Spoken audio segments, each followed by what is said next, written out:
আল্লাহর কোরআন এমন এক কিতাব যার মধ্যে কোনো ভুল নাই, কোনো মিথ্যা, কোনো সন্দেহ নাই। কেন? যিনি কোরআন অবতীর্ণ করেছেন তিনি আমার আল্লাহ। কেমন আমার আল্লাহ? যে আল্লাহর মধ্যে কোনো মিথ্যা নাই। আল্লাহ মিথ্যা কথা বলেন না। যার কাছে অবতীর্ণ করেছেন তিনি কে? রাহমাতুল লিল আলামিন। কেমন তিনি? জীবনে কোনোদিন ভুলে একটা মিথ্যা কথা বলেন নাই। নবী মিথ্যা বলছেন না, যে কারণে রসুলের দুশমনরা পর্যন্ত তাকে উপাধি দিয়েছিলেন কি? আল আমিন। কি? আল আমিন না, আল আমিন। আল আল আমিন। সত্যবাদী আমার রহমতের নবী। কেমন সত্যবাদী! হায়াতে কোনোদিন ভুলেও একটা মিথ্যা কথা বলেন নাই। কেমন আদর্শের নবী আমার! জীবনে কোনোদিন কাউকে একটা গালি পর্যন্ত দেন নাই। হাজারো গালি নবী সামনে বসে শুনছেন, কোন ইহুদির একটা গালির জবাব পর্যন্ত রহমতের নবী দেন নাই। রহমতের নবী আমার কোনোদিন দুটো চোখ মোবারক গরম করে কারো দিকে তাকান নাই।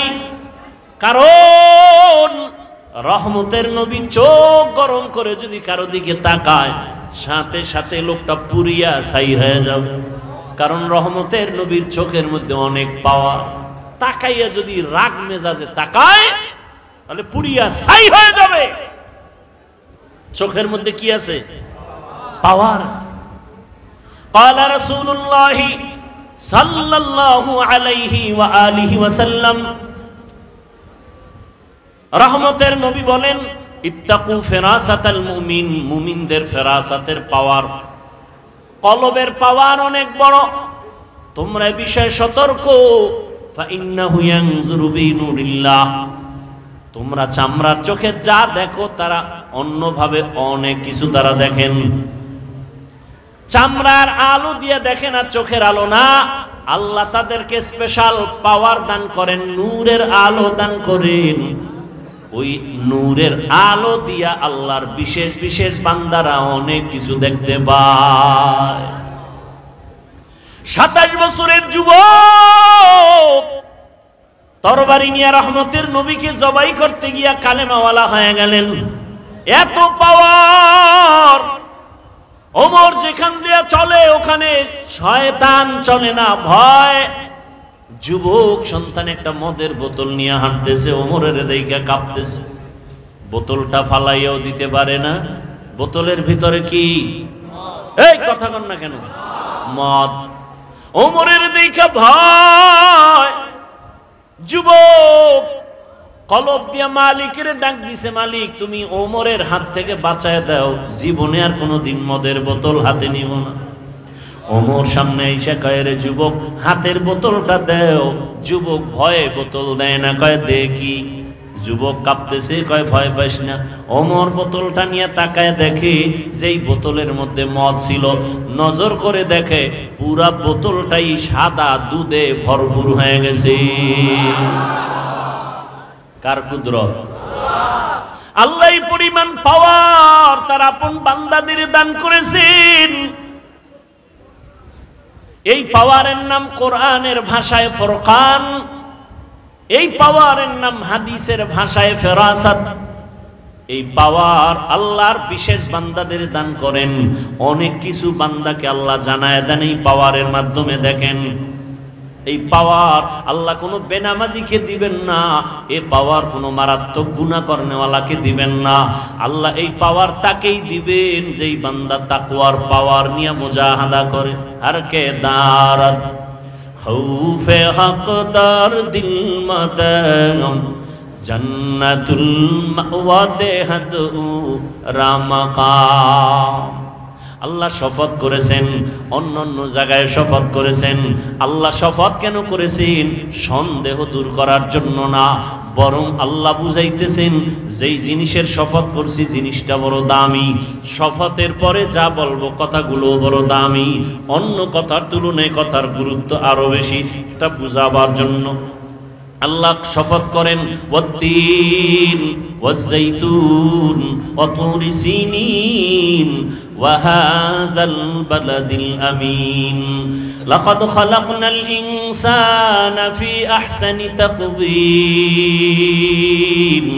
ثم رددناه أسفل سافلين إلا الذين آمنوا وعملوا الصالحات والسماء ذات البروج واليوم الموعود وشاهد ومشهود والشمس وضحاها والقمر إذا تلاها والنهار إذا جلاها والليل إذا يغشاها والسماء وما بناها والأرض وما طحاها ونفس وما سواها فألهمها فجورها وتقواها قد أفلح من تزكى আল্লাহ বারবার শপথ করেছেন লা উকসিমু বিয়াউমিল কিয়ামা ওয়া লা উকসিমু বিন নাফসিল লাওয়ামা ইযা ওয়াকাতিল ওয়াকিআ লাইসা লিওয়াকাতিহা কাযিবা আল্লাহ আসমানের শপথ করেন ওয়াদুহা ওয়াল লাইলি ইযা সাজা মা ওয়াদ্দাআকা রাব্বুকা ওয়া মা ক্বালা ওয়ালাল আখিরাতু খায়রুল লাকা মিনাল উলা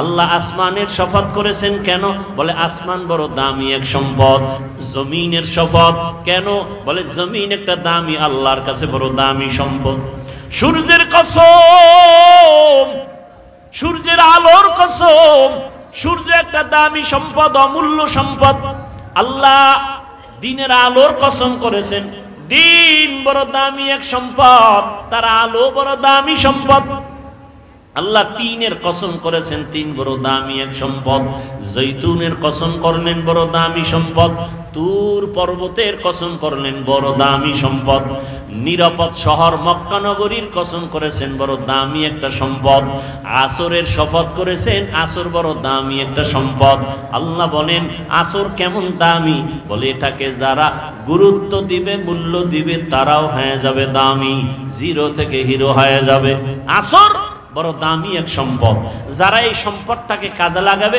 তারাও দুনিয়াতে বাদশা আখিরাতেও বাদশা এই কসমের পরে যে কথা সামনে বলবেন এই কথাগুলো কি ইন্নাল ইনসানা লাফি খুসর দুনিয়ার সব মানুষগুলো জাহান্নামী তুমি সন্দেহ করবা না শপথ করে আল্লাহ আবার তাকিদ দিয়া বললেন নিশ্চিত দুনিয়ার যত মানুষ আছে সব জাহান্নামে যাবে ইন্নাল ইনসান আলিফ লাম ইস্তিগরাকি সব মানুষ জাহান্নামী একজনও বাদ নাই কথা শেষ না আরো আছে কি আছে ইল্লা কিন্তু কিন্তু কি বলে চার গুণওয়ালারা জাহান্নামী না কয় গুণওয়ালা প্রথম গুণ ইল্লাল্লাযীনা আমানু এক নাম্বার ঈমানওয়ালা দ্বিতীয় গুণ তাদের শুধু এক গুণই না চার গুণ থাকতে হবে সমান ঈমান নেক আমল তিন নাম্বার গুণ হলো ঈমান আমলের দাওয়াত নিজে ঈমান আনো আমল করো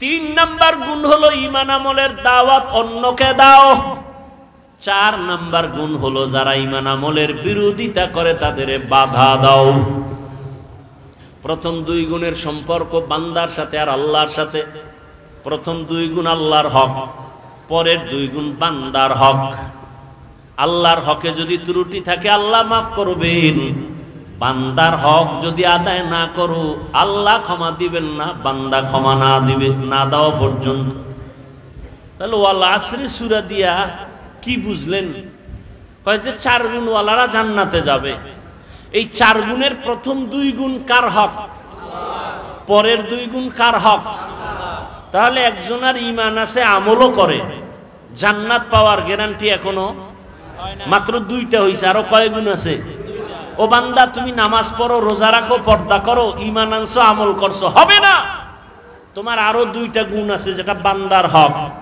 কি অন্যকে ঈমান আমলের দাওয়াত দাও যারা বিরোধিতা করে বাধা দাও তাহলে আপনি নামাজ পড়েন আপনার মাইয়া পর্দা করে না আপনার ছেলে দাড়ি রাখে না সুদের টাকায় ব্যবসা করে একদিকে দাওয়াত দিতে হবে অন্যদিকে বাধাও দিতে হবে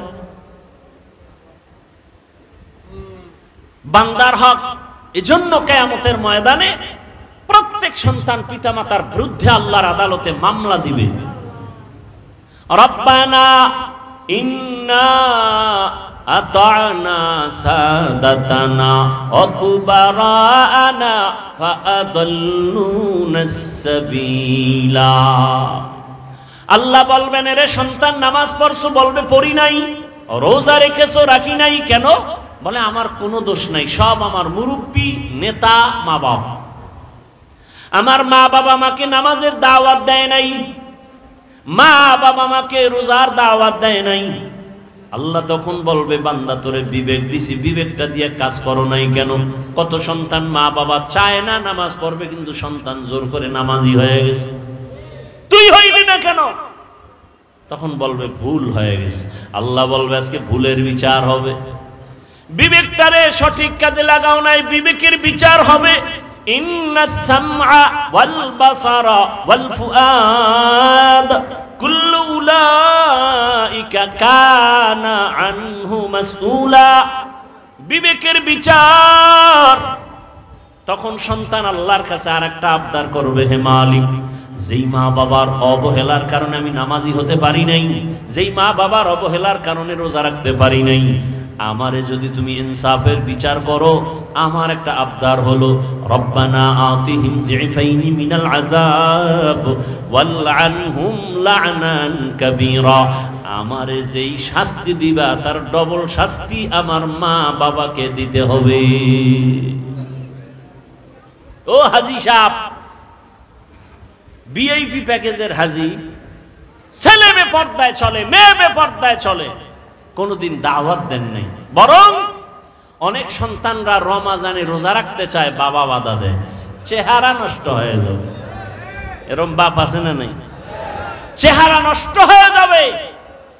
ওই বাবাকে যদি বলি, মোবাইল চালাইয়া তোমার সন্তানের চেহারা নষ্ট হলো, বলো কোন মেডিসিন দিয়া ভালো করবা? মাদকদের মুসলমান কসম করে বলে যায়, লিখে রাখি, ওরে মুমিন, দুনিয়াতে কত ডাক্তার বের হয়েছে, খালি বুঝায় কম খা, ডায়েট কর, শরীর কন্ট্রোল করো, খানা কন্ট্রোল করো, অনেক দিন বাঁচতে পারবা, সুস্থ থাকবা। ওয়াল্লাহি বিল্লাহি তাল্লাহি, আল্লাহর কসম একবার, আল্লাহর কসম দুইবার, আল্লাহর কসম তিনবার করে বলে গেলাম। ওরে দুনিয়ার ডাক্তারদের ডায়েট করার এত থিওরির দিকে আগাইতেছে মানুষ, যা কয় তাই শুনে। একজনে সেদিন ভাত খাওয়া বন্ধ করছে, যদি কয় ঘুমও ছাইরে দিবি, ঘুম ছাইরে দিবে। কয়েন রসুল বলেন, এমন এক ডায়েট আমি দিয়া দিলাম, যে ডায়েট করলে কলবেরও পাওয়ার বাড়বে, শরীরেরও পাওয়ার বাড়বে। তাহলে ভালো কোনটা? দুনিয়ার ডাক্তারেরটা না রসুলেরটা? এ আশেকে রসুল মানবেননি? রসুলের দেওয়া ডায়েট কি? সোমবার রোজা রাখো, বৃহস্পতিবারে রোজা রাখো। রোজা রাখলে দুনিয়ার সমস্ত চিকিৎসা বিজ্ঞানীরা একমত, শরীর সুস্থ রাখার একমাত্র পথ রোজা। রোজা রাখলে শরীরও সুস্থ থাকে, কলবে রুহের পাওয়ার বাড়ে। কলবেরও কি বাড়ে? পাওয়ার বাড়ে। এক হিন্দু ডাক্তারের বিষয়ে বিশাল আর্টিকেল লিখেছে গত রমাজান। ডায়েট করতে চান? শ্রেষ্ঠ ডায়েট রসুলের দেওয়া রোজার আমল করেন, দেখবেন সোমবার বৃহস্পতিবার রোজা রাখবেন, খানাও ঠিক থাকবে, শরীরও ঠিক থাকবে, কন্ট্রোলে চলে যাবে। বুঝেন না কথা? আর অন্য ডায়েট কইরা, আমি বদনাম বলি না, আমি যতজন দেখছি যে ডায়েট করে, এটি সব মরণের বিছনায় হাজির। আমি যতজন দেখছি সব বেতাল অবস্থা। খানা দানা কমাইয়া শরীর টিকবে না, খেতেও হবে, কন্ট্রোলে রেখে খাবেন। বরকত কে দিবেন? এই খানার বরকত ডাক্তার দেয় না, আল্লাহ দেয়? আল্লাহ দেয়। দেখেন না, একই পাতিলায় রান্না হয়, আম্মা জান রাঁধুনি রান্না করেন, একই আগুনে রান্না, একই তেল মশলা। কে রান্না করেন? কে রান্না করেন? মায়ের পাক খাওয়াও তো ভাগ্যের ব্যাপার, অনেকের কপালে নাই। কাজের বুয়ার ভাগ খাইব, হের পবিত্রতা, হাত পাক, বডি পাক। মা রান্না করেন একই চুলায়, একই তরকারি, একই মশলা, একই খানা, একই দস্তারখানে। আম্মা আব্বা ভাই বোন আমরা সবাই খাই। দিন দিন আমার আব্বা আম্মা হয় দুর্বল, আমরা হই সবল। দেখছেননি কারবার? এই জ্ঞানীরা অনেক বুদ্ধি নিয়ে চলেন, বলেন একই খানা, একই তরকারি, একই মশলা, মা বাবায় খাইয়া শক্তিশালী হয় না দুর্বল? আর আমরা কুদরত কার?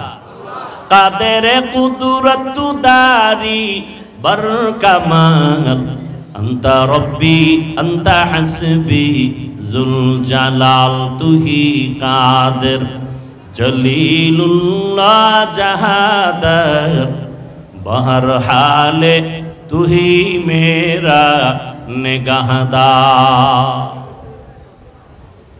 রোজা রাখার নিয়ত করা যায় না?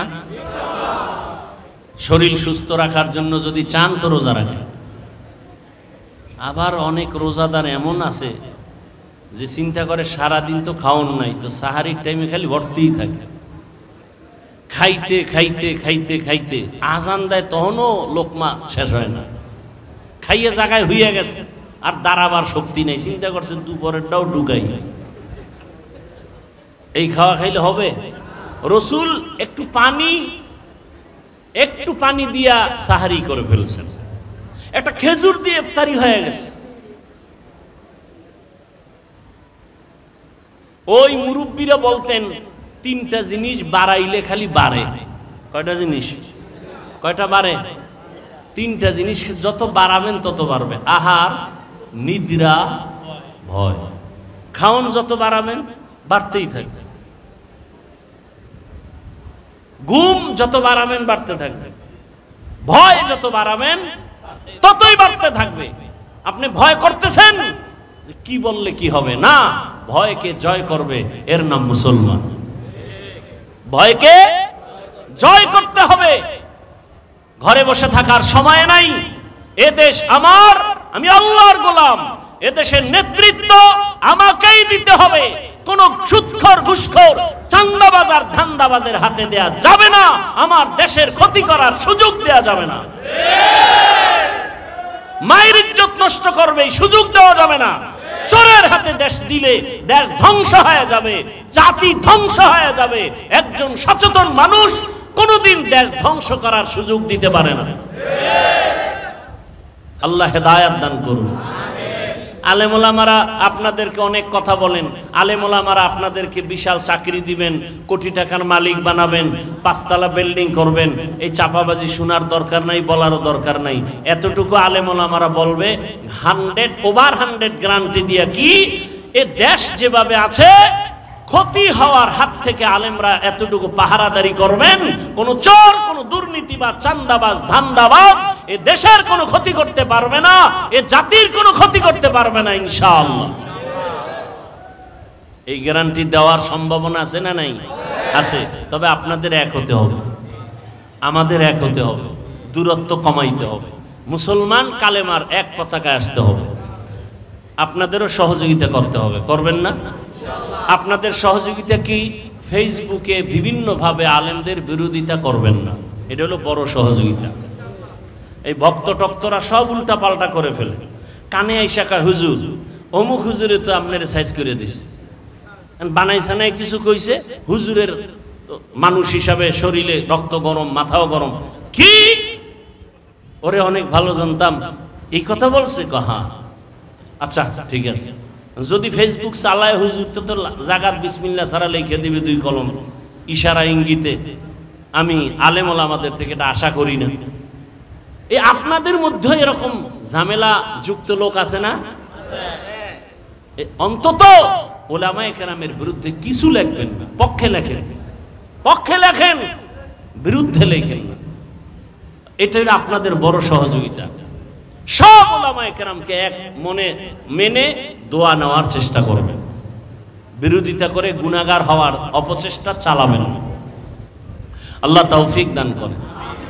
তাহলে জান্নাত আমরা পেতে চাই না? চাই না। হিসাব দিয়া না বিনা হিসাবে? কয় গুণ লাগবে? 1 নাম্বার গুণ ঈমান, 2য় গুণ নেক আমল।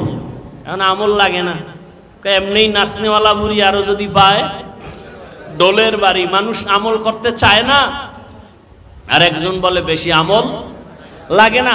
আপনি বলেন বেশি আমল লাগে না, আর আমি বলি শুধু ফরজ না, আমি নফল আমল ছাড়ব না।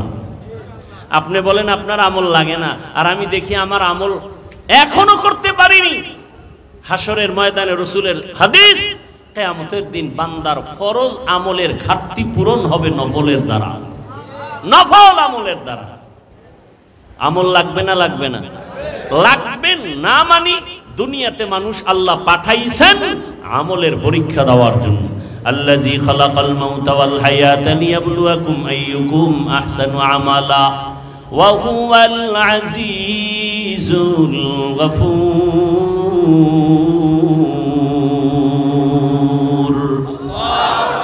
ঈমান আর আমলের এই দুইটা দায়িত্ব পালন করার পর এরপরে দায়িত্ব ঈমান আমলের দাওয়াত অন্যকে দিব। ঈমান আমলের দাওয়াত অন্যকে অন্যের জবাব আল্লাহ বলেন, ইয়া আইয়ুহাল্লাযীনা আমানু কু আনফুসাকুম ওয়া আহলিকুম নারা। জাহান্নামের আগুন থেকে আগে নিজেকে বাঁচাও, এরপরের দায়িত্ব তুমি আহালকে বাঁচাও, এরপরের দায়িত্ব তুমি উম্মতের বাঁচাও। এখন আহালকে আহাল আমি বাঁচার পরে এরপরে আমার দায়িত্ব আহালকে বাঁচানো, কথা ঠিক না? তাহলে আমি যদি বাবা হই আমার আহাল হলো সন্তান, আমি যদি মসজিদের খতিব ইমাম হই আমার আহাল হলো মসজিদের মুসল্লি, আমি যদি মাদ্রাসার শিক্ষক হই আমার আহাল হলো ছাত্র, আমি যদি স্বামীর সিঁড়িতে বসি আমার আহালকে। স্বামী তুমি জাহান্নাম থেকে আগে বাঁচো, এরপরে তোমার দায়িত্ব তোমার স্ত্রী আহালকে জাহান্নাম থেকে বাঁচাও। বাবা মা তুমি আগে জাহান্নাম থেকে নিজেকে বাঁচাইও, দ্বিতীয় দায়িত্ব তোমার আহাল সন্তানকেও বাঁচাও। ও শিক্ষক জাহান্নাম থেকে আগে নিজেকে বাঁচাও, এরপরে তোমার দায়িত্ব আহাল ছাত্রকে বাঁচাও। ছাত্ররে কইছে, এই ছাত্র জামাত ছাড়া নামাজ পড়বি না, পাঁচ পিডা। আর আমি রুমের মধ্যে পর্দা লাগায় মোবাইলে গুনাহ দেখি। হ্যাঁ, অ্যান্ড্রয়েড মোবাইল, টাচ মোবাইল হাতে থাকাই মানি গুনাহ থেকে বাঁচার কোনো গ্যারান্টি নাই। টাচ মোবাইল যার হাতে আছে সে গ্যারান্টি দিতে পারবে না যে আমি গুনাহ করি না। আল্লাহ হেদায়েত দান করুন। উলামায়ে কেরামদের মাধ্যমে মানুষ জান্নাতের পথ পাবে, ভিন্ন কোনো আর রাস্তা নাই, ঠিকানা নাই জান্নাতের পথ পাওয়ার। জান্নাতের পথ ঠিকানা পাওয়ার একমাত্র ঠিকানা উলামায়ে কেরাম। কারা? আন্তর্জাতিক এক চক্রান্ত, উলামায়ে কেরামকে আলাদা করে দাও, দলে দলে ভাগ করে দাও। একটা কি বলবে এটাকে, ধরে নেন এই পিলার, এটা কি পিলার, আস্থা আছে, শক্তি কম না বেশি? মাঝখান থেকে ফাটল হবে দুই তিনটা, শক্তি থাকবে? মুসলমান রসুল বলছেন একটা দেহের মতো, এক জোড়া, কোনো আলাদা নাই, এক দেহের মতো যখন থাকবে দুনিয়ার কোনো শক্তি মাথা উঁচু করে কথা বলার সাহস পাবে না। বাংলাদেশে আলেম ওলামা কম না বেশি? মাদ্রাসা, মসজিদ, পীর মাশায়েখ, মুসলমান বেশি। এরপরও আমাদের এত চেঁচামেচি করতে হয় কেন? আমাদের এত চিল্লাইতে হয় কেন? সব আলেম ছিলেন পর্দার আড়ালে, দেওয়ালের ভেতরে কিতাব পড়াইতেন, বুখারী পড়াইতেন, তিরমিজি পড়াইতেন, মুসলিম পড়াইতেন, কালা কালা রাসূলুল্লাহ পড়াইতেন। এরা এখন ওই ক্লাস বাদ দিয়া একদল অল টাইম মাঠে ময়দানে দৌড়াচ্ছেন। কারণ কি? আলেমরা মাঠে নামে নাই, নাস্তিক বেঈমান বাতিলরা তাদেরকে মাঠে নামতে বাধ্য করেছেন। বাংলাদেশে কোন মুসলমান, কোন আলেম, কোন কওমি, কোন তাবলিগ, কোন দেওবন্দি কখনো কোন মানুষের হিন্দু, বৌদ্ধ, ইহুদি, খ্রিস্টানের উপর আক্রমণ করে নাই, আক্রমণাত্মক বয়ানও করে নাই।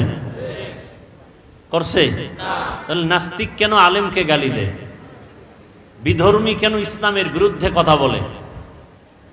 পৃথিবীতে ইসলাম মানুষের অধিকার রক্ষা করেছেন, কিন্তু কিছু নাকেসাতুল আকল, অর্ধ আকলওয়ালা, জ্ঞানওয়ালা নারীরা কেন নারীদের অধিকার নিয়ে মাঠে ময়দানে বেপরদায় মিছিল করে,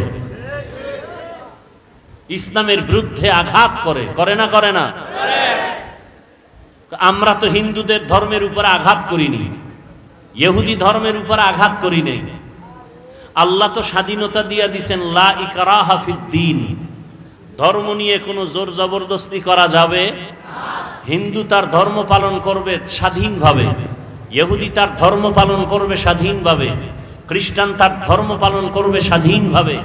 আল্লাহ স্বাধীনতা দিয়েছেন, তার মানে কি তারাও জান্নাতে যাবে?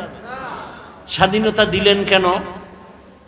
দেওয়ার একমাত্র কারণ, পরীক্ষার হল এ পৃথিবী, আর পরীক্ষার হলে প্রশ্নের উত্তর কেউ ভালো লেখে, কেউ খারাপ লেখে, কাউকে বাধা দেওয়া হয় না।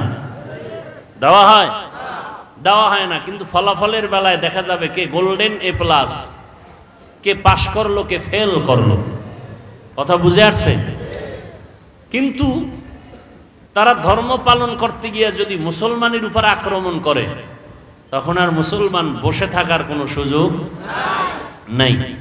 হিন্দু, বৌদ্ধ, ইহুদি বাদ দেন, মুসলমানের উপরে, আলেমের উপরে আক্রমণ তো হিন্দু করে না, খ্রিস্টান না, মুনাফিকরা করতেছে। বহু জায়গায় মসজিদের আজান বন্ধ, ফজরের নামাজ পড়ে ইমাম সাহেব একটা তেলাওয়াত করে, গজল গায়, মসজিদের আশেপাশের মুসল্লি মুসলমান বলে আমার ঘুমের ক্ষতি হয়। আছে না নাই? মুসলমান ফ্যাক্টরি, মাধবদী একটা বাণিজ্যিক এলাকা, ব্যবসায়ী প্রতিষ্ঠানের এলাকা, বহু মুসলমান আছে ফ্যাক্টরিতে কর্মচারী কাজ করবে, নামাজের টাইমে সময় দেয় না। আছে না নাই? তাহলে ইসলামের ক্ষতিটা কারা করতেছে হিসাব করা দরকার। এগুলোর থেকে আমাদের এক হতে হবে। আমরা কালেমার মুসলমান। আমাদের আল্লাহ কতজন? বলেন বলেন। আপনাদের আল্লাহ আলাদা?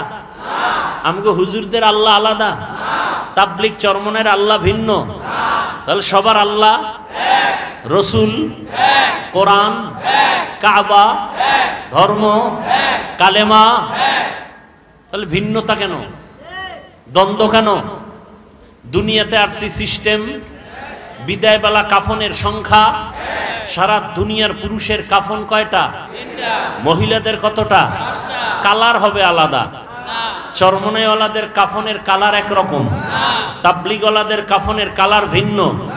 আপনাদের মাধবদী থেকে ভুলতা গাউসিয়া পর্যন্ত পাঁচরুখি সহ যারা সাইনবোর্ড লাগিয়ে আছেন আহলে হাদিস, তাদের কাফন হবে ভিন্ন কালার। কাফনের কালারও, কবরের সাইজ না আপনাদের এলাকার একটু বড় হবে? কবরে রাখার পরে ভেতরে প্রশ্ন হবে কয়টা? সব আপনার প্রশ্ন আমার প্রশ্ন ভিন্ন ভিন্ন, সবার বেলায় একই প্রশ্ন। কথা ঠিক? তাহলে আল্লাহ এক, নবী এক, কোরআন এক, কাবা এক, ধর্ম এক, কালেমা এক, কাফন এক, কালার এক, কবর এক, প্রশ্ন এক। এত দ্বন্দ্ব কেন? আর দ্বন্দ্বটা সোনার বাংলায় কেন? আপনারা মক্কা মদিনার খবর জানেন। সারা দুনিয়ার যত লাইনের মুমিন মুসলমান আছে, এরা মক্কায় হজে আসে না? আসে। এক ইমাম নামাজ পড়াচ্ছেন, পেছনে হাজারো লাখো কোটি মুসলমান নামাজ আদায় করতেছেন। কেউ বুকের উপরে হাত বাঁধিয়া, কেউ নাভির নিচে, কেউ হাত ছেড়ে দিয়া দাঁড়িয়ে আছেন। কোথায়? মক্কা মদিনায়। আবার কেউ নামাজের ভেতরে কেরাত চলতেছে ইমাম সাহেবের, সবাই নামাজে, সেও নামাজে, মোবাইলে কল আসছে, বের করে কথা বলতেছে, আবার পকেটে রাখছে, নামাজ এখনো যায় নাই। কেউ আবার সেজদায় যাওয়ার আগে পকেট থেকে একটা কাঠের টুকরা বের করে কপালের নিচে দিছে, ইবলিস সেজদা দিয়া জমিন নাপাক করেছে, এই জন্য কাঠের উপরে কপালে সেজদা দেয়। এই যে এত লাইনের মানুষ মক্কা মদিনায় আসে বছরে বছরে, আপনারা পত্রিকায় কোনোদিন ফেসবুকে দেখেছেন যে এত লাইনের মানুষ এক জায়গায় হওয়াতে কিলাকিলি ঝগড়ার কারণে 5 জন মরে গেছে? বলেন। সোনার বাংলায় গজব কেন? কে বুকে হাত বাঁধে, কে নাভির নিচে হাত বাঁধে, কে জোরে আমিন বলে, কে আসতে বলে, নিয়ে দ্বন্দ্ব কেন? কারণ কি? মক্কা মদিনায় এত লাইনের মানুষ, কোনো ঝগড়া নাই, দেখলে সালাম, কি মোহাব্বত। বাংলাদেশে এই গজব কেন? এই অভিশাপ কেন? এত ঝগড়া কেন? তারাবি নিয়ে ঝগড়া, মানুষ মরে গেছে জানাজায় যাবে, সেখানে নিয়ে ঝগড়া, আলহামদু পড়বেন না পেছনে পড়বেন না, এ নিয়ে আর এক ঝামেলা। এটা শুধু আমাদের অন্তরে তাকওয়া বেশি, এই জন্য না হিংসা? হ্যাঁ, উল্টা আমাদের বলে আমরা হিংসা করি। ভণ্ডদের বিরুদ্ধে কথা বলা সুন্নত, হিংসা কেন? বাতিলের বিরুদ্ধে কথা বলা কোরআনের আইনে ফরজ, রসুলের আইনে সুন্নত। হিংসা না সুন্নত? নবীজি বাতিলের বিরুদ্ধে কথা বলেন নাই? সাহাবায়ে কেরাম বাতিলের বিরোধিতা করেন নাই? তা আমরা ভণ্ডদের কথা বিরুদ্ধে কথা বললে হিংসা না এটা রসুলের আদর্শ? মিসগাইড যেন না হয়, খবরদার। এরপরে কি বলে? তোমাদের হুজুরেরা বয়ান শুনবো, বয়ান করবে, তারা উঠেই গীবত শেখায়াত করে। বলে না? বলে না? আপনারা জানেন গীবত করা হালাল না হারাম? আপনারা যে জানেন গীবত করা হারাম, এটা আলেমরা জানে না? একটু কম জানে। আপনাদের থেকে কম জানে না বেশি? কি বেশি জানে? আলেম ওলামারা যেটা জানে এটা আপনারা জানেন না। এ জাতি জানে গীবত করা হারাম, আলেমরা আরেকটু বেশি জানে গীবত করা ওয়াজিব, না করলে গুনাহ হবে। গীবত না করলে গুনাহ হবে। 4 কারণে গীবত করতে হবে, না করলে গুনাহ হবে। এটা তো আপনি জানেন না। ইসলামের ব্যানার নিয়া, ইসলামের কালেমা নিয়া, ইসলাম নিয়া যারা ময়দানে ভেজাল ছড়ায়, উম্মতের মাঝে ডিভাইডেড তৈরি করে, দ্বন্দ্ব ছড়ায়, তখন আহলে হক আলেমের উপরে দায়িত্ব ওই ভণ্ডদের মুখোশকে উন্মোচন করা। এটা গীবত হলেও সওয়াব। এটা গীবত হলেও সওয়াব। কথা বুঝে আসছে? আল্লাহ বুঝার আমাদের তৌফিক দান করেন। আমার তেলাওয়াতকৃত আয়াত আর হাদিসের তরজমাটা বলে নেই, এরপরে আপনারা ধৈর্য ধরে বসলে কিছু ব্যাখ্যা শোনাবো ইনশাআল্লাহ। বিসমিল্লাহির রহমানির রহিম। ওয়াল আসর, আসরের শপথ। ইন্নাল ইনসানা লাফি খুসর, নিশ্চয়ই সমস্ত মানুষগুলো ক্ষতিগ্রস্ত, জাহান্নামী। ইল্লাল্লাযীনা আমানু, কিন্তু যারা ঈমান আনবেন, ওয়া আমিলুস সালিহাত, আমলে সালেহ করবেন, ওয়া তাওয়াসাউ বিল হক, ঈমান আমলের দাওয়াত যারা অন্যকে দিবেন, ওয়া তাওয়াসাউ বিস সবর, ঈমান আমলের বিরুদ্ধাচরণকারীকে বাধা দিতে গিয়া ধৈর্য ধারণ করবেন। এই 4 গুণওয়ালারা জাহান্নামী না, বাকি সব জাহান্নামী। রহমতের নবী বলেন, মাইয়ুরিদিল্লাহু বিহি খাইরান ইউফাক্কিহু ফিদ্দীন, আল্লাহ যার কল্যাণ চান, আল্লাহ তাকে তাফাক্কুহ ফিদ্দীনের মাকাম দান করেন, দ্বীনের সহি বুঝ দান করেন। আল্লাহ যাকে ভালোবাসেন। দ্বীনের বুঝ পাওয়া এক জিনিস, আর দ্বীনের জ্ঞান অর্জন করা ভিন্ন জিনিস। দ্বীনের জ্ঞান অর্জনকারী বা করা, এটা তাআল্লুম ফিদ্দীন, দ্বীনের জ্ঞান অর্জন হিন্দুও করেছে। আপনারা এই মাধবদী স্ট্যান্ড থেকে একটু সামনে আগাবেন, ওখানে একটা হিন্দু ভাইয়ের নাম লেখা আছে, একটা সাইনবোর্ড ছোট আকারে। ভাই কি জানি, গিরিশচন্দ্র সেন। এরকম বহু আল্লাহর বান্দা বিধর্মী, কিন্তু ইসলামের জ্ঞানে অনেক জ্ঞান রাখে। আমাদের বরিশালের ভাষায় আমি শব্দটা বেশি বলি, বেশ্যা।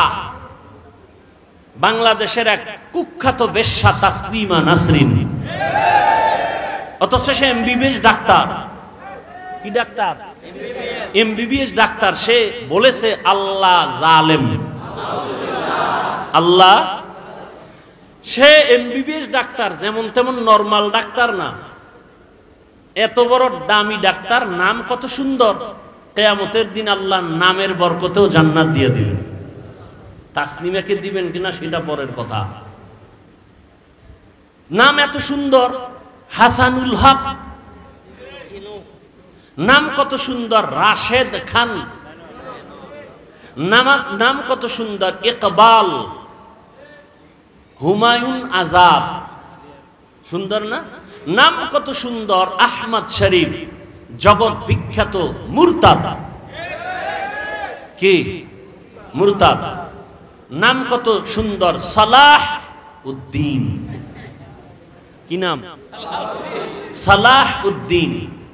এত সুন্দর নামের ভেতর, পর্দার ভেতর এত আকাম কেন? কয় উপর ঠিক থাকলে কি হবে, কলব ঠিক নেই।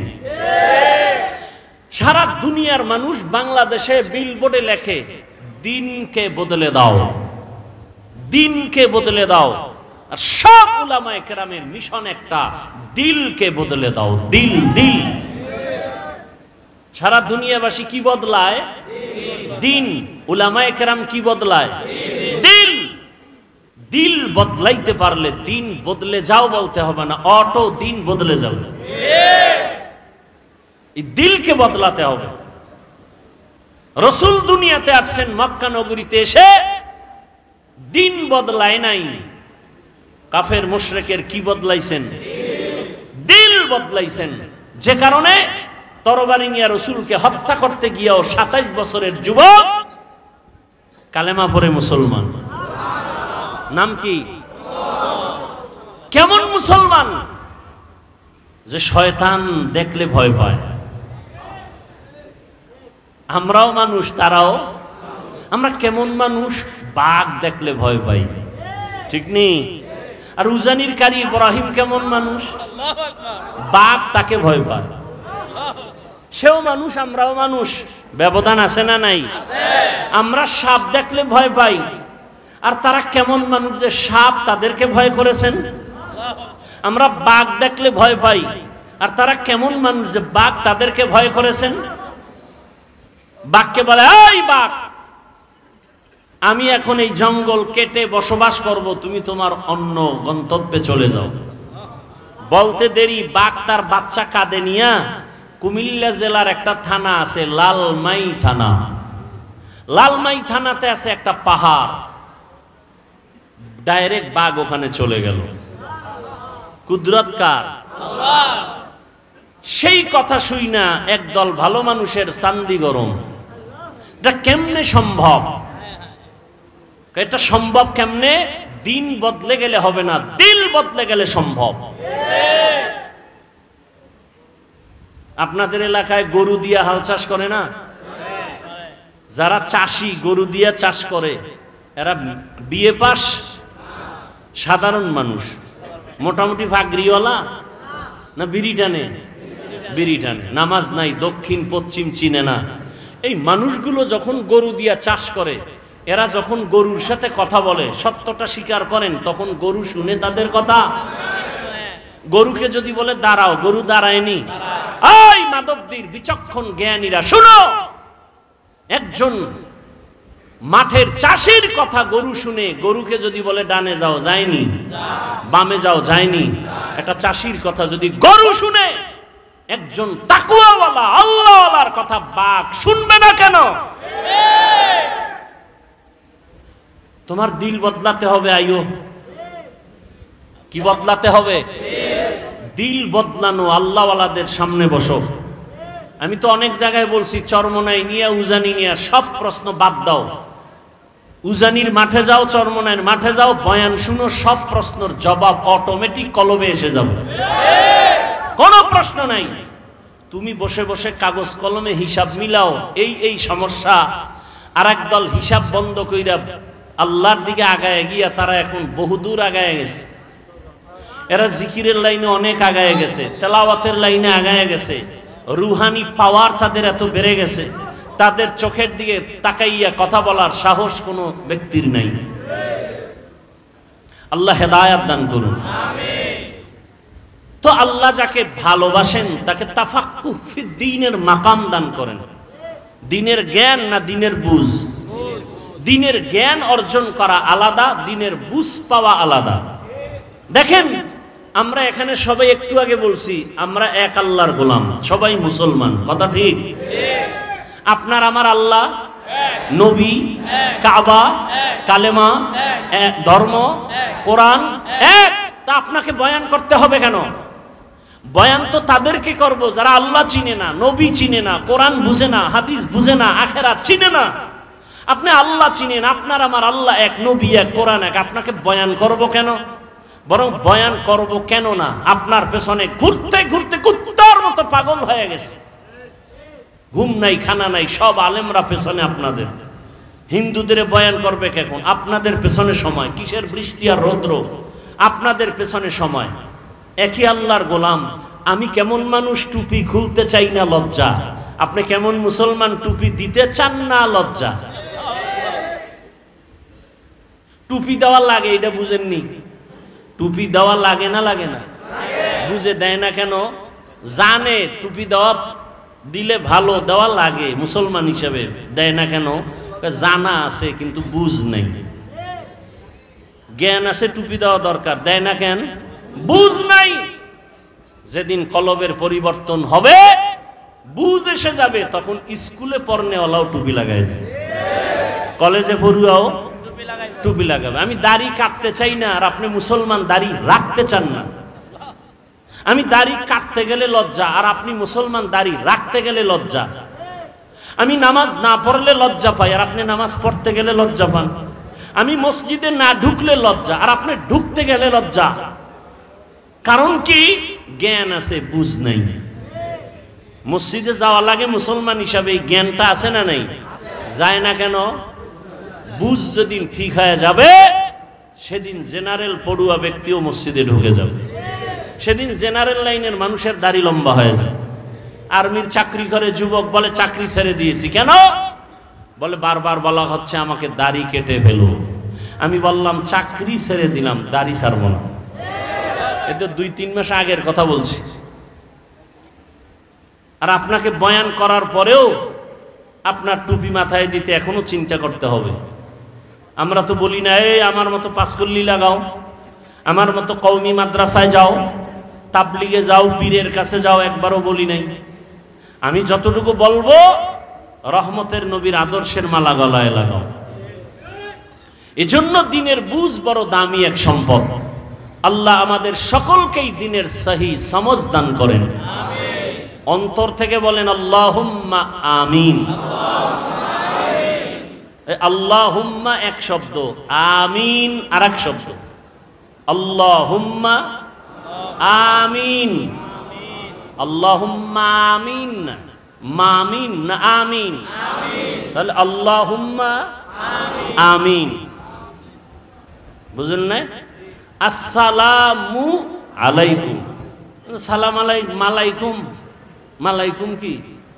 আসসালামু আলাইকুম, আসসালামু আলাইকুম। এক নাস্তিক বলে শুদ্ধ করে সালাম দিলে বলে জঙ্গির গন্ধ পায়। আল্লাহ হেদায়াত দান করে। কষ্ট হইতেছে অনেক, আপনাদের থেকে কষ্ট তো আমাদের বেশি। কথা বলতে কষ্ট না? পৃথিবীতে এর থেকে বড় কষ্ট আর নাই। কেন করি? দিনের স্বার্থে, আল্লাহর থেকে কিছু পাওয়ার জন্য। আপনার থেকে কিছু পাওয়ার জন্য না। কার থেকে? আল্লাহর থেকে। তা আল্লাহ দিছেন না দেন নাই? করোনায় ঘুম নাই, খাওয়ান নাই, আর আলেম ওলামাদের কোনো টেনশন নেই। আল্লাহ দিছেন না দেন নাই? দোকান বন্ধ, ব্যবসা বন্ধ, আলেম ওলামাদের চাকরি, মাদ্রাসা, মসজিদ বন্ধ হয়নি। কথা বলেন না কেন? 3টে মাস্ক লাগাইছে, এটার বলে ট্রিপল মাস্ক। মরবে না? কি মাস্ক? Triple mask. করোনার ভয়, কিন্তু এরকম ট্রিপল মাস্কওয়ালারা কেউ মরে নাই।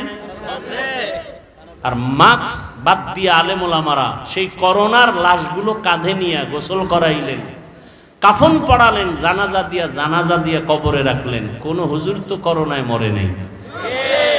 আল্লাহ দিছেন না দেন নাই?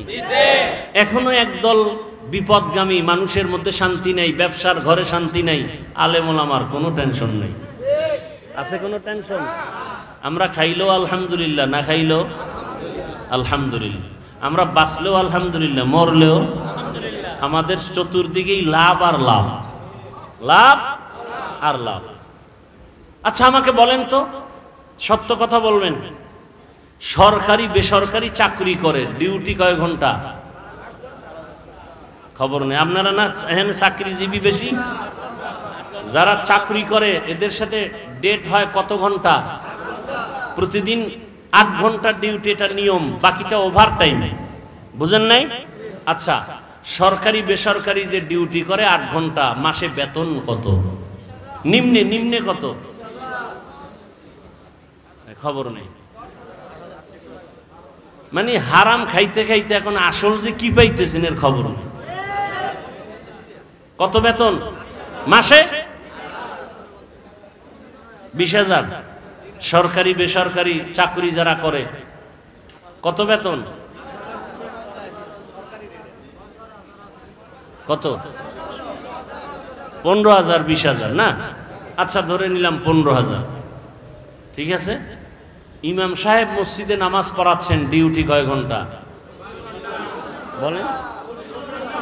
এই সত্য কথা না বলবেন? আমাদের দেশের আলেম ওলামারা মসজিদে যারা দায়িত্বে আছেন কয় ঘন্টা ডিউটি, বেতন কত? হ্যাঁ, গ্রাম এলাকায় তো আরো কম, শহরে একটু বেশি, কথা ঠিক? এর থেকে জুলুম জমিনে আর কি হতে পারে বলেন তো? এর থেকে আর কি জুলুম হতে পারে আলেমদের সাথে? অথচ উলামায়ে কেরাম এই জাতিকে যা দিয়েছে পৃথিবীর কেউ দেয় নাই, সব চান্দাবাজ আর ধান্দাবাজ। আলেম ওলামারা এই জাতিকে নিয়ে যতটুকু সময় ব্যয় করে আর কেউ করে না, সবাই করে নিজের চেয়ারের জন্য, নিজের ক্ষমতা পাওয়ার জন্য, আর ওলামায়ে কেরাম করে আল্লাহকে পাওয়ার জন্য। ইমামতি থাক আর না থাক কোনো টেনশন নাই, জাতির জন্য যদি ময়দানে নামতে হয় দৌড়, কথা ঠিক না? কিন্তু তাদের সাথে জুলুম, সীমাহীন জুলুম। তাও তো মাসে মাসে বেতন ঠিক মতো দেয় না। সভাপতি কত দেন? সর্বোচ্চ যদি কেউ দেয় 500, সেক্রেটারি একটু কম, কারণ বেশি দিলে সভাপতির অপমান, সভাপতির থেকে বেশি দেওয়া যাবে না। রিক্সাওয়ালা দেয় 5 টাকা। মাঝে মাঝে ইমাম সাহেব নামাজ 2 ওয়াক্ত না পড়াইলে রিক্সাওয়ালাও বলে গেছিলেন কই? ইমাম বলে তুমি আমাকে এভাবে শোকস করো কে তুমি? বলে রিক্সা ড্রাইভার। আমার সাথে তো বেদবি কেন? কয় 5 টাকা বেতন দেই। এরকম বেয়াদব আছে না নাই? এরপরও কি আলেম ওলামারা কোনো বরদোয়া করে? তা আল্লাহ এদের দিবেন না আপনাকে দিবেন? সব সময় তারা শুকর আদায় করেন আলহামদুলিল্লাহ। কেন? আল্লাহ এদেরকে তাফাক্কুহ ফিদ্দীনের মাকাম দান করছে। খারাপ লাগতেছে আপনাদের? আসেন সূরা আসর নিয়ে কিছু আলোচনা শুরু করি। হাদিসের উপরে কিছু কথা হলো। সূরাটার নাম সূরাতুল আসর। এটা পাওয়ারফুল একটি সূরা। যেমন দরুদ শরীফের বেলায় বলছি ছোট সূরা, কিন্তু এর পাওয়ার অনেক বেশি। কেমন পাওয়ার? 4 মাযহাবের 4 ইমামের এক ইমাম, ইমাম শাফিঈ রাহমাতুল্লাহ আলাইহি, তিনি লিখেছেন আম্মাজান আয়েশা রাদিয়াল্লাহু তাআলা আনহার প্রসিদ্ধ বর্ণনা মতে কোরআনের আয়াত সংখ্যা 6666। এর মধ্যে আল্লাহ যদি শুধু আল আসরে সূরাটাই দিতেন আর কোনো আয়াত না দিতেন, আর মানুষ যদি ওয়াল আসরি সূরার উপরে জীবন কাটাইতো, বিনা হিসাবে জান্নাত পেয়ে যেত। সব থেকে ভালো মানুষ ওই ব্যক্তি যার দ্বারা অন্যের কি হয়? উপকৃত হয় মানুষ, ক্ষতির মধ্যে পড়ে না। আমি গুনাহ করব না, কাউকে করতেও। তা আমি যদি গুনাহ করি আর অন্যকে বলি তুমি গুনাহ করিও না, কোনোদিন মানবে? আচ্ছা আমি বয়ান করতেছি, আপনাদেরকে সুন্দরভাবে বুঝাইতেছি না, আমি যদি গোপনে গুনাহ করি তাহলে বয়ান পর্যন্ত থাকবে, মানুষের অন্তরে ঢুকবে না, আল্লাহর পক্ষ থেকেই ঢুকবে না, কথার মধ্যে বরকতি থাকবে না, মানুষের অন্তরে ঢুকবেই না। এটা কণ্ঠের কারণে বাতাসে বাতাসে বাতাসে বাতাসে শুনবে। কিন্তু যদি হ্যাঁ আমি আমল করে বলি তাহলে মানুষের অন্তরে কথাগুলো লেগে যাবে। তখন মানুষ বলবে না আর কত, জীবনে গুনাহ তো কম করি নাই, হাতের দ্বারা গুনাহ করেছি, চোখের দ্বারা, কানের দ্বারা, জবানের দ্বারা, পায়ের দ্বারা, আর কত। একটা মা বাবা চায় নিজে যত খারাপ হই না কেন সন্তানটারে ভালো বানাই। মা বাবা যদি চায়, ওই মা বাবার থেকে সন্তানের উপরে, ছাত্রের উপরে শিক্ষকের দায়িত্ব অনেক বেশি। একজন শিক্ষকেরও মনে করতে হবে আমি যাই করি না করি আমার ছাত্র যেন আমার দ্বারা কোনো খারাপ কিছু শিখতে না পারে।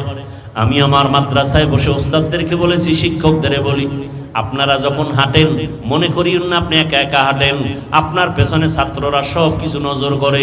আমার হুজুরে কেমনে গ্লাসটা ধরে, কেমনে পানি পান করে, ছাত্ররা দেখে আর শিখে, ঠিক নি? ঠিক। অতএব আপনি ওইভাবে পান করতে হবে। হুজুর কেমনে ঘুমায়, হুজুর কেমনে খানা খাইতে বসে, হুজুর কেমনে গোসলখানায় ঢুকে, বাথরুমে ঢুকে, ছাত্রগুলো দেখে আর ফলো করে।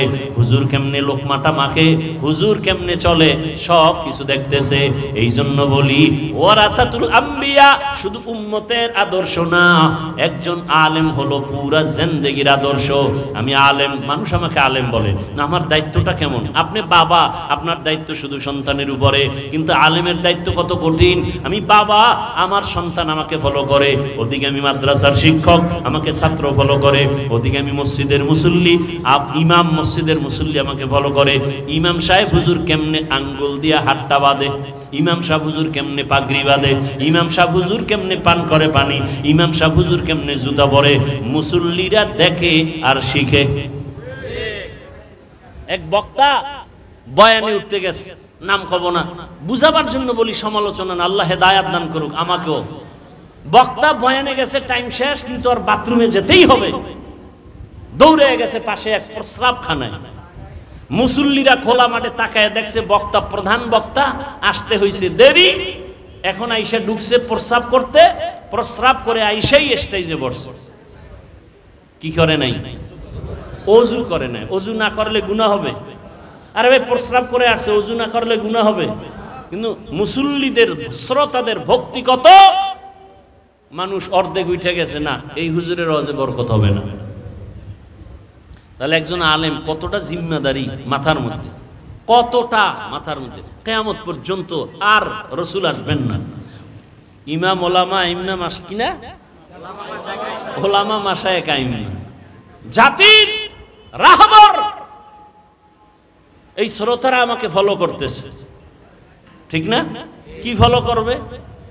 হাফিজ ভাই ঘড়ি হাতে দিছে, ডাইন হাতে কেন? কোন হাতে? জীবনে বাম হাতে ঘড়ি দেই নাই, ওয়াজের টাইমে দেই, টাইম দেখার জন্য।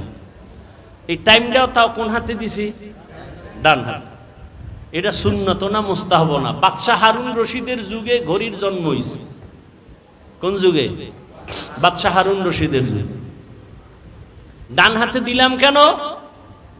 ছোটবেলার ওস্তাদের এক নসিহত উপদেশ শুনছি, বাম হাতে ঘড়ি দিবি না। কেন? যে কোনো মুরব্বী যদি বলে টাইম কত, বাম হাতটা সামনে দিবা, এটা আদব না। ডান হাতটা দেওয়া কি আদব? এটা সুন্নত না মুস্তাহাব না? কথা বুঝেন নাই? আমি যতটা কথা আপনাদেরকে বলছি আমলের লাইনে, আপনাদের দোয়ার জন্য বলছি, আমি প্রত্যেকটা কথা আমি নিজে আমল করি এবং আপনাদেরকে শুনেছি। আমি আমল করি, ইনশাআল্লাহ চেষ্টা করি। মানুষ তো আর ভুলের ঊর্ধ্বে না, ভুল তো হবেই। রসুলের হাদিস, সারা দুনিয়ার উম্মত ভুলের মধ্যে, তবে ওই ব্যক্তি দামি যে ভুলটাকে কি করে, স্বীকার করে, তওবা করে।